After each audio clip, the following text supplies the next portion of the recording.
So let's just clarify, what are we determining as bad genetics? I think you would say someone that struggles to build muscle and finds it very easy to accumulate body fat. So we're going to speak about a result we had here last year towards the end of the year where we managed to turn this around. Now, I've had a few others which will come out later, which may even be worse starting points and positions. But just know it can be reversed. I hope this video will fill you full of hope if you do believe you are a man of bad genetics and you find it generally quite hard to pull off body fat and to build muscle. Now, when we are setting ourselves up for this, do not put yourself in a very low, drastic calorie deficit. Although you are carrying a fair amount of body fat, which you may think let's go low as possible, it will not serve you to do that because you will run out of steam. If you are someone that doesn't have that much muscle and you try and diet, keep pulling, you can only pull so far before you're literally on female amount of calories and you're like barely got any energy to train. Your metabolism's you're absolutely in the bin by this point. If you already have a low metabolism and you just keep pulling, your metabolism just gets in the bin. You're barely eating any food. You're still not dropping body fat, and it's just a nasty position to be in. So this is the way I like to approach it with this. You have a maintenance calorie target. Let's say it's 2,500. Sit just below it at 2,300, and you're going to run that for 6 weeks straight. You're not going to touch it. You're not going to pull anything from it at all. When you set your macros up, you take your protein target to get your scale weight, times that by first of all, you want to work out your lean mass. So you're going to go scale weight minus the body fat percentage. That's your lean mass. Obviously, your body fat percentage, if you don't know how to work that out, I've done a separate video on how to work out your body fat percentage at home. Just go and find that and watch that after this. You get so lean mass times by 2.4, protein target, done. Fats are set to 20% of your 2,300 calorie example target. The rest is filled with carbohydrates. The reason why we want to keep food and specifically carbs high is we want to drive performance in the gym. You need to build muscle in this process. To change the art of how your body looks, and everything we speak about on this channel is body recomposition. Drop body fat, build muscle. So in this process, you're going to want to go through and gain muscle. I did this with a client, but the result is not finished, so I actually don't want to put it out there just yet. I'm going to save it for later because I think it'll bang really nicely. But he actually started off at that, just dropped below maintenance. We ran a 12-week progressive phase. His numbers flew up in the gym. We actually still lost some kilograms, and we were able to increase food very slowly throughout that process as well. Now, did we pull off much body fat? No. A couple of kilos, if that. But strength went up. Ability to consume more food went up and use it properly. Now, when we're in the dieting phase, when we start to pull, we're going to see more of a response. We're going to see the drop-off of body fat. But if you start out from this position and go straight into an aggressive cut to begin with, you'll find that things just don't really happen. You haven't got the energy to drive performance in the gym. And when we say drive performance in the gym, what are we looking at? Let's look at how I want you to run a typical set. This video was actually 29th of May last year. Cute amount of weight was on there. We actually got a bit stronger since then, thank God. But anyway, this video serves to show the purpose of how we want to see you train. So when you're training, the first thing I want to see you do is tempo, speed of repetition. So as you go down through the movement, 3, 2, 1, pause, drive back up. Steady on the way down, steady on the way back up. Always in control, always being deliberate of the reps. Next thing you want is range of motion. Take the movement as far down as you can within the range of the joint. Don't go any further, but don't do half reps is the point I'm trying to make. Arm path, make sure the biceps coming towards the midline of the body. That's the function of the chest. The main thing we want to see you do is train hard. Train to 0 reps in reserve. Measure this by your repetitions, taking a total of 1, 2, 3, 4, 5. 4 seconds is enough, 5's overkill. But that's how you know you're training hard enough. Your set looks like that, you know you couldn't have done any more, you know you're doing everything you can to build muscle. When you build muscle, you're able to then need more calories to fuel that muscle, which then as you go into a deficit and you're training this well, it's so much easier to pull off the body fat versus doing it the other way. I can't stress enough how important it is. If you look fat and you don't have that much muscle, do not go with a really great calorie deficit. I know you'll want to. Do you know how I'll know you want to? Because you want to see the result come off the scale quickly. And I've been there. I've coached people like that and I've seen it. It's not what you want. It is what you want. It's not what you need.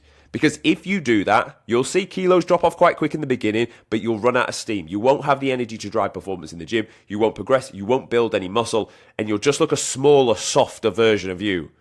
You need to keep food in a space where it's just below maintenance, so you're not overeating, you are still burning, but you're able to drive performance in the gym. Now, as you get 6 weeks in, what can we do? Because we don't need to pull food straight away. What can we do next?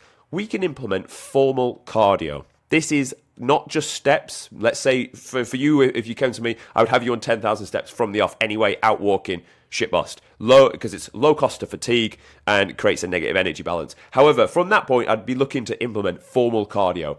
Formal cardio starts off where your heart rate's about 120 to 130 beats per minute. You can easily keep a conversation when you're doing this. You want to do this on something that's non-impact. We're talking incline treadmill walk or a bike in the beginning. Nothing too drastic. We don't want anything that's going to accumulate fatigue. We don't want anything that's going to spike your appetite too high. We're going to keep both of those managed. If we can keep going through our plan without accumulating too much fatigue, we've got more longevity in it. If we don't spike our appetite too high, it's much easier to stay on calorie target than if you're absolutely ravenous, want to eat your own arm. So then at that point, you then will see drop off on the scale because you've just increased the negative energy balance. You've not decreased the food, but you've made yourself burn more.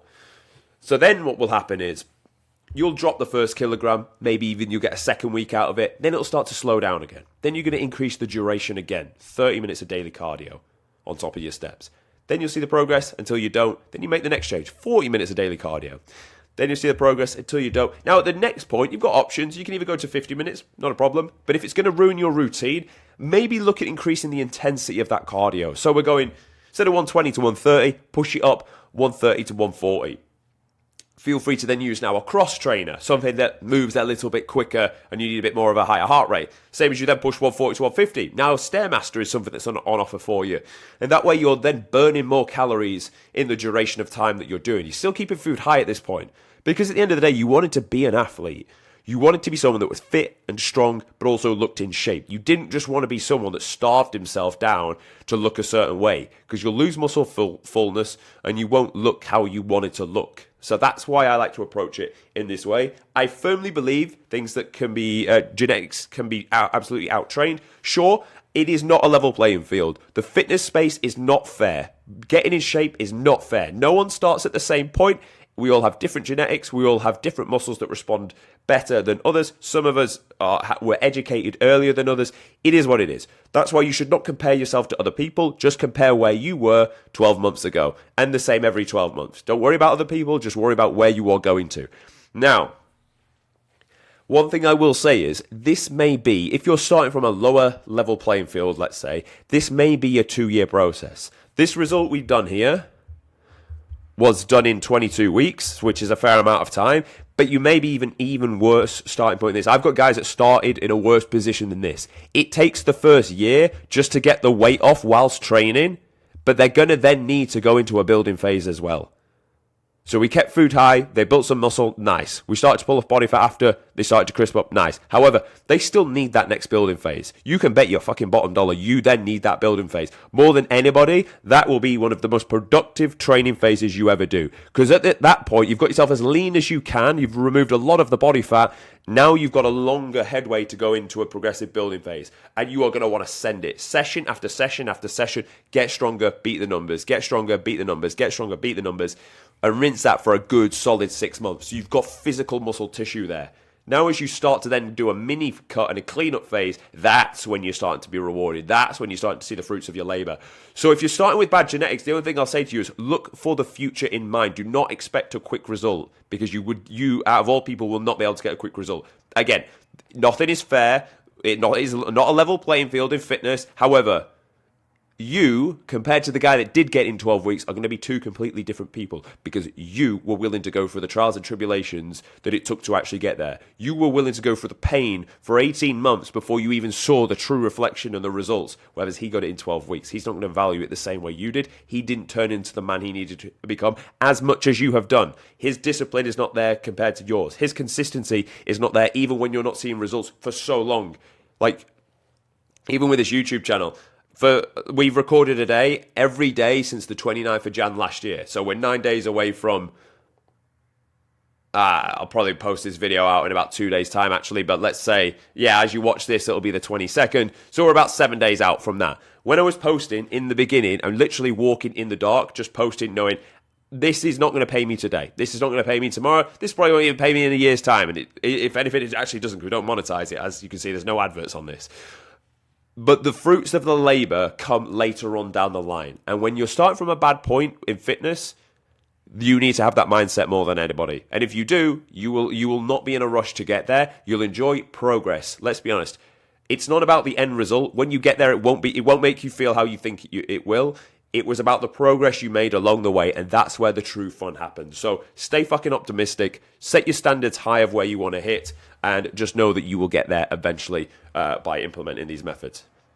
So if you found this video useful, then subscribe to the channel. If you want me to do this for you, then book a call, and we will take it from there.